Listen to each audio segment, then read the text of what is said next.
Alright, welcome to Just Magic the Gathering. I was looking to do some pack openings. I didn't pick up my 3 free packs from Lorwyn, so I haven't actually opened any of my packs yet. With those 3 packs, I think I need to buy one more to get my next main ring. Because that'll finish off one ring. If I buy 2 packs, I'll get one for free. So if I buy 2 packs, I can get one for free. Store packs. And at this point, I am going to pick up the Lorwyn.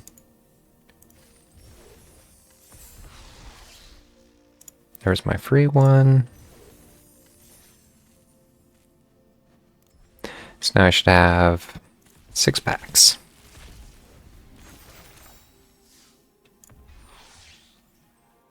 A Realm Reborn. It's not new. Other permanents you control have tapped to add 1 mana of any color. So that's the artifacts, that's everything. That's pretty nice. Selfish Safe Right. It has Convoke, which means I can tap other creatures to get 1 cheaper.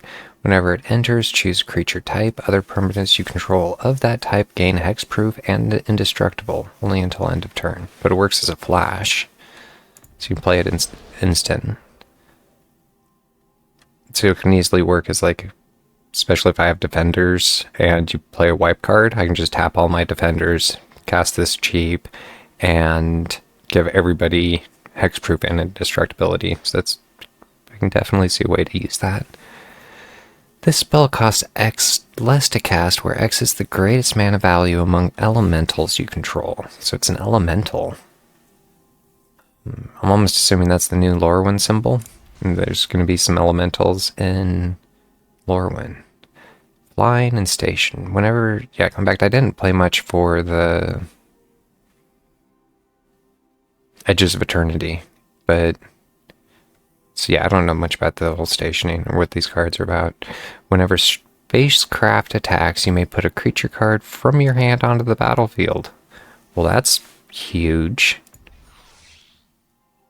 Convoke. For each player, you choose a creature that player controls. Then each player sacrifices all other creatures they control that don't share a creature type with the chosen creature they control. Not sure how much I like that. It's pretty conditional. And I got another planetarium. At this point, I think that's actually my 4th planetarium. And I filled that set out. And I am going to, and it's probably not the most entertaining thing to watch, since these cards are new to me, I don't want to necessarily just open them all at once here. Dawn Hand Urologist. Menace. When this creature enters, mill 3 cards. Then, if there's an elf card in your graveyard, each opponent loses 2 life and you gain 2 life.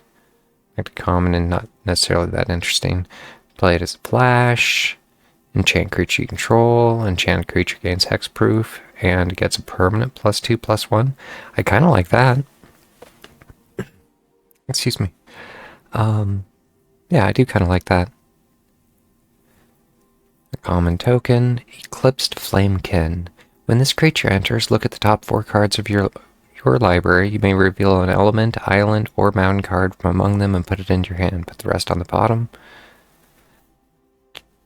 Red draw is interesting. That's red-blue. Target creature gets +3/+2 until end of turn, and you get a treasure token out of it. That's pretty nice. Because for 2, you get 1 mana back. And it gets +3/+2. Exile this card from your graveyard. Create a 2/2 black fairy green elf creature. Activate only as a sorcery. A 5/4 for 5. Tap. Tap an untapped creature you control. Add 1 mana of any color. I'm not sure how much I like that. Because you have to tap the artifact and tap a creature. And you only get it to do it once. Glina Eldora's answer. It can't be countered. Counter all spells your opponent controls and all abilities your opponent controls. Create a 1/1 blue and black fairy creature token with flying for each spell and ability countered this way.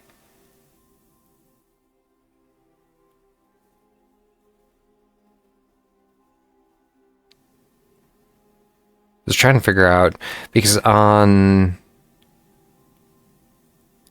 when you start stacking your tokens, like I do on my green landfall deck, if you could be like, nope, you just put like 10 things on the stack, I got 10 1/1s out of it. If I read that right, I think that's how that works.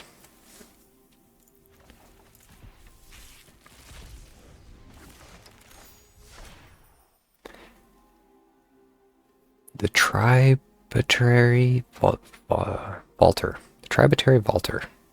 Tributary Vaulter. It's in the water tributary. When this creature becomes tapped, another target merfolk you control gets +2/+1 until end of turn. There are some interesting merfolk. At one point, when I first started, somebody played a merfolk deck against me that just crushed me. I didn't even realize there was enough merfolk to like build a deck, but I mean, at this point, there's enough magic over time. You can build a deck of almost anything you want. Saying if it's like currently legal or whatever is a different deal, but yeah. Fairy Rogue. When this creature enters, you may blight one. What's blight? Put a -1/-1 counter on a creature you control. If you do, each opponent discards a card.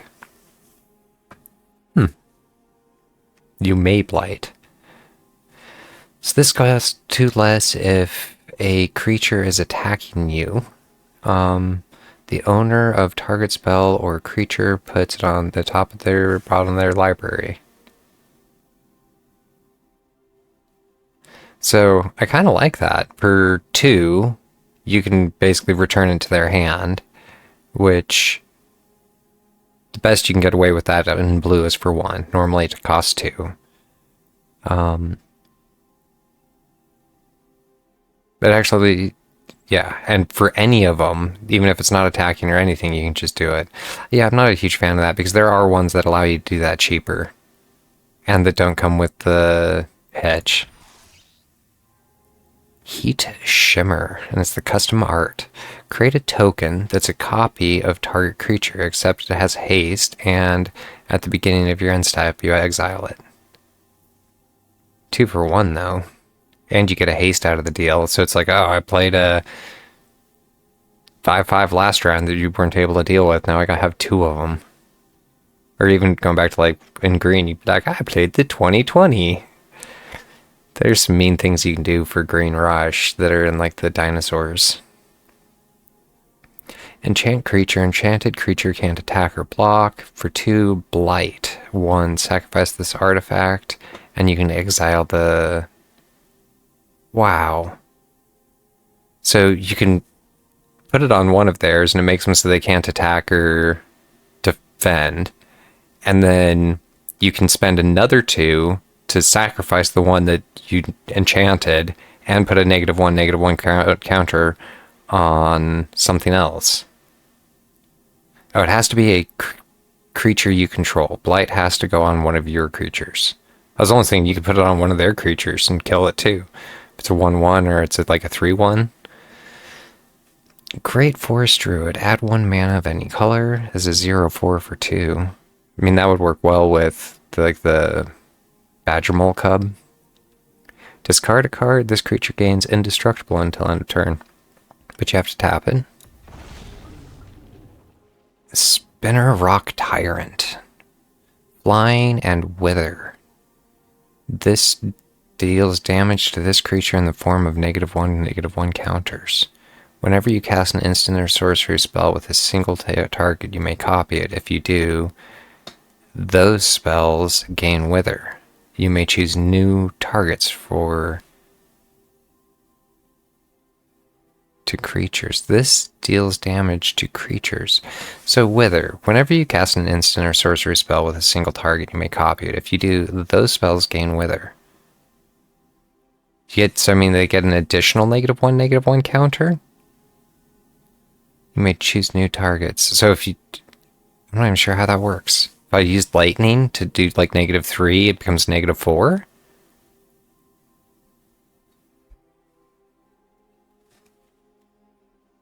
I have to almost be missing something there. Put 4 -1 counters on target creature. Black's mean. Remember, that's a solid way to deal with indestructibles. Heirloom Auntie. This creature enters with 2 -1/-1 counters on it. Whenever another creature you control dies, you get a surveil, then remove a -1/-1 counter from this creature. So it comes in as a 2/2, but if other things die or go back to, you can sacrifice your own, or this would work well on Immobilize. When they self-sacrifice, he gets his counters removed for free. Stalactite Dagger. Artifact enchantment. When this equipment enters, create a 1/1 colorless shapeshifter creature. Token Changeling. Equipped creature gets +1/+1 and is of all creature types. I think I've seen that. Like the shapeshifters are like changelings a type, and they're all of all the other types. And for 2, you equip it. Not sure how much I like that. Because it's 4 to equip, and I'd like to see that uncommon. I spent most of my uncommon tokens, and actually I went on a token spending spree. But I got a mythic, and I got a pack the other day for something. Oh, it was from the draft. My one pack from the draft gave me a mythic token. I was pretty happy with that. Whenever this creature becomes tapped, draw a card, then discard a card. This creature enters with 2 -1/-1 counters on it. And for 2, you can remove a counter from this creature, and target creature can't block this turn. Interesting. Exile target creature you control, then return that card to the battlefield under its owner's control, and you get a 1/1 shapeshifter token with Changeling. So they like try to kill it, you can just exile it, and you get another creature out of the deal. I like that. Great control and defense. And it works with like your re-entry triggers, like, oh, on landfall, you get, or when you enter the battlefield triggers, ETBs. Saig, Wander, Wine, Wisdom.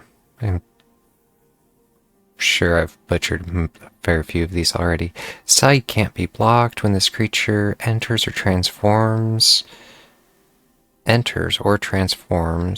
Target creature gains. Whenever this creature deals combat damage to a player or planeswalker, draw a card until end of turn. At the beginning of your first main phase, you may pay 1 to transform them.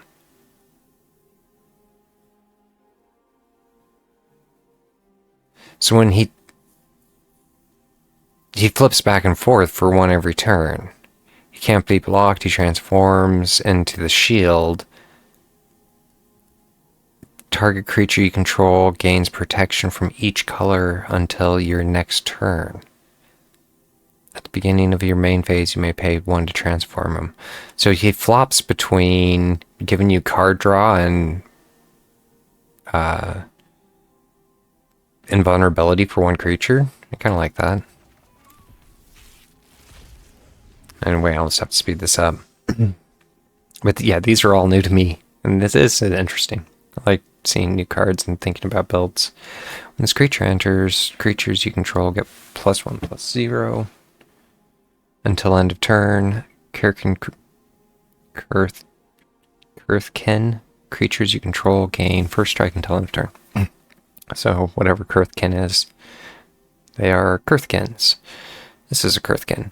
Whenever another creature you control enters, the target creature gets +1/+0 until end of turn and has trample. This creature, yeah, that's kind of nice. Feed the flames. 5 damage to target creature. If it would die, exile it. 5 for 4 isn't that great for red. This creature can't be blocked as by creatures with power 2 or less. As long as another creature entered the battlefield under your control, this creature gets +2/+0. That's kind of mean. As long as you can keep bringing creatures in. And once again, that works well with Mobilize. Whenever this creature attacks, you draw a card and lose 1 life. I'd rather have something like the Arena. This spell costs 1 less to cast if you control Kithkin. When this creature enters, draw a card. I bet there's like Kithkin decks that are interesting. Target creature you control gets +2/+2 and gains hexproof until end of turn. I like that. That's better than the Snakeskin Veil for 1. I actually really do like that. Well, yeah, I'm not sure, because for 1 you can actually get a permanent +1/+1 counter and hexproof until end of turn, and I think indestructibility. I'd have to actually double check that. But that's not bad as far as defense and for free. Choose 2. You can create a token that's a copy of target Merfolk you control. Creatures target player controls gain lifelink until end of turn. Target player draws a card. Tap target creature and put a stun counter on it. White, blue. And there's my next rare, which I'm glad to see. Elemental Soldier. When it dies, draw a card. For a 1/3, I kind of like that. Tweeze. Deals 3 damage to any target. You may discard a card. If you do, you draw a card. Trample. Vivid. When this creature enters up to X, target creatures you control get +X/+X until end of turn, where X is the number of colors among permanents you control. Interesting. So it works on like multicolor deck better. Temporal Cleansing. It comes with Convoke. The owner of target non-land permanent puts it into their library second from the top or bottom. The Squawk Roaster. Double Strike. Vivid.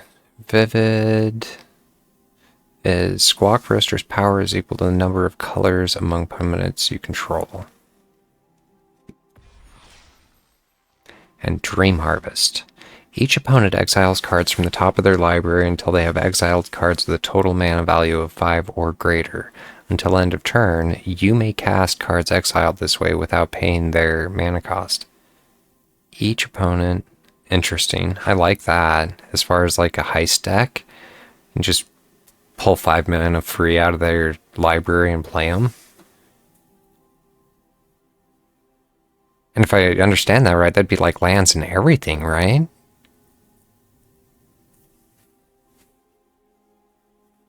Doesn't say creatures. Yeah, I kind of like that. A heist. I looked at building a heist deck, and yeah. I didn't necessarily finish it before it even went out of style or rolled out. Most of my heist deck is in the desert range. They're the A24 and those ones, the shield. And there's like a bunch of these that are in that shield area. I guess I have a fair number that are... But yeah, none of this is currently legal. But yeah, my main desert's whatever that... It's like a sheriff that's the Outlaws set. Yeah, I wasn't playing this around this time either, but the heisting is interesting. And that's a great heist card. But with that, yeah, I guess looking forward to spending some of those tokens in the future. I did, at a certain point, almost finish out my, as far as tokens deck, I exchanged for one of the Dollmaker shops. I almost finished my historic shrines. I only need one more rare here, so I spent most of my uncommons to kind of fill these out. And I picked up another one of the, I think it was maybe in the Seekers deck. I was trying to remember which mythic I exchanged for, and it was the Dollmaker shop. I was torn between that one and the Deep Cavern Lurker from that one. But yeah, with that, I actually have choices now on what to spend my tokens on, and we'll think about that before doing so.